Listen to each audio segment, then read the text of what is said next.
اس سے پچھلی ویڈیو میں ہم نے بتایا تھا آپ کو کہ ایک غیر مسلم کی روح کیسی قبض کی جاتی ہے۔ تو آج کی اس ویڈیو میں ہم جانیں گے کہ ایک مسلمان، ایک مومن اور فرما بردار شخص کی روح کیسے قبض کی جاتی ہے۔ تو جب ایک مسلمان کا آخری وقت ہوتا ہے تو فرشتے آتے ہیں، حضرت اسرائیل علیہ السلام ان کے پاس آتے ہیں، ان کے ساتھ بہت سارے فرشتے ہوتے ہیں۔ تو جب اس کا آخری وقت ہوتا ہے مومن کا، تو اسے پتہ چل جاتا ہے کہ میرا اب آخری وقت ہے۔ تو فرشتے اپنی خوبصورت شکل میں ان کے پاس آتے ہیں تاکہ اللہ کا بندہ مومن ہم سے ڈر نہ جائے، اور ان سے خوشبو آ رہی ہوتی ہے، ایک اچھی خوشبو آ رہی ہوتی ہے، اور ان کے پاس سبز کپڑے ہوتے ہیں۔ تو جب ایک مسلمان، ایک مومن کی روح قبض کی جا رہی ہوتی ہے تو فرشتے اس کو ٹھکانہ دکھاتے ہیں اس کا جنت کے اندر۔ جب وہ اپنا ٹھکانہ دیکھ لیتا ہے کہ میرا ٹھکانہ جنت میں ہے، تو وہ کہتا ہے، اس کی روح کہتی ہے کہ مجھے جلدی نکالو تاکہ میں اپنی جنت میں داخل ہو جاؤں، اس جنت میں جو اللہ نے مجھے دی ہے۔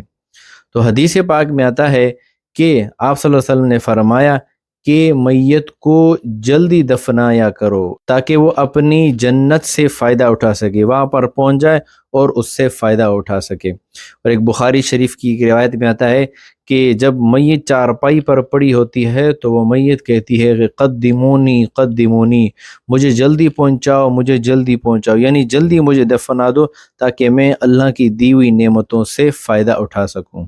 تو اس طرح آرام سے اور سکون سے اس کی جو روح ہے اس کی جسم سے نکال لی جاتی ہے، پھر اس کو اس قبر کے اندر رکھ دیا جاتا ہے۔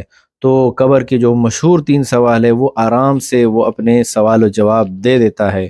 تو پھر اس کے سامنے ایک خوبصورت شکل والا آدمی آتا ہے، جس کی خوبصورت شکل ہوتی ہے اور اچھی خوشبو آ رہی ہوتی ہے۔ تو وہ شخص کہتا ہے اس میت سے کہ کیا مجھے جانتے ہو تم؟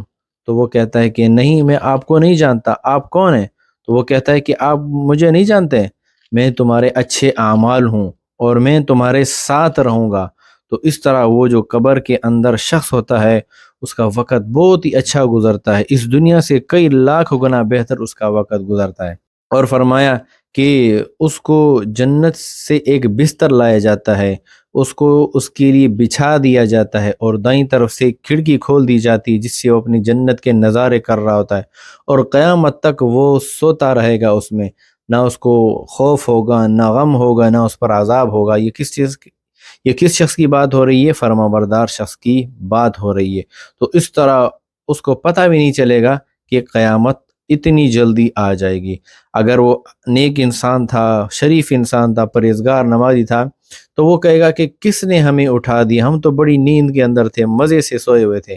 لیکن اللہ تعالیٰ کا تو وعدہ ہے کہ مرنا ہے، مرنے کے بعد پھر اٹھنا ہے، جس کو قیامت کہتے ہیں۔ قیامت کا دن آئے گا، سارے کے سارے مسلمان میدان محشر کی طرف بھاگیں گے، جہاں پر وہ اپنا حساب اور کتاب دیں گے۔ تو اللہ تعالیٰ سے دعا ہے کہ اللہ تعالیٰ ہمارا خاتمہ ایمان پر فرمائے اور ہمیں اچھے اعمال کرنے کی توفیق عطا فرمائے۔